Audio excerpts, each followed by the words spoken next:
Everton qui accueille Aston Villa. C'est un match qui tend à être un peu équilibré, dans le sens où Everton obtient un score de 38% de chances qu'il puisse remporter la rencontre, alors qu'Aston Villa obtient un score de 32%, pour vous dire que le 30%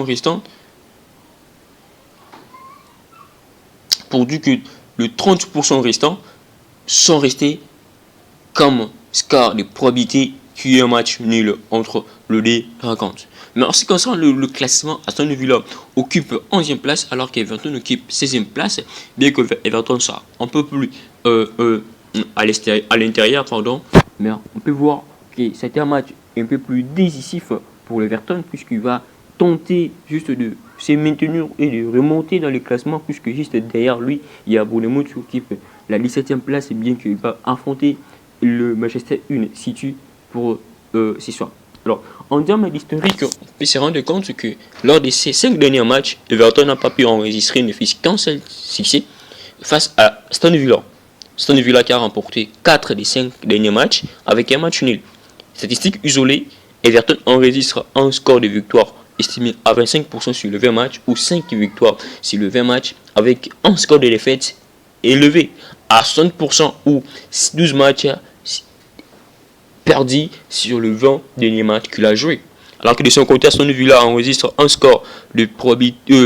victoire un peu plus proche qu'à celui de Everton, 55%, pardon, alors que Everton, lui, c'est 25%, 35%, c'est un peu proche de Everton.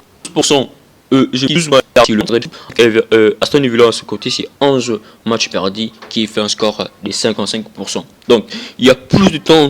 de chances, soit que Everton puisse gagner cette rencontre ou que cela puisse se solider à un match nul. Alors, en termes d'analyse, nous nous sigerons s'il faudrait miser, essayons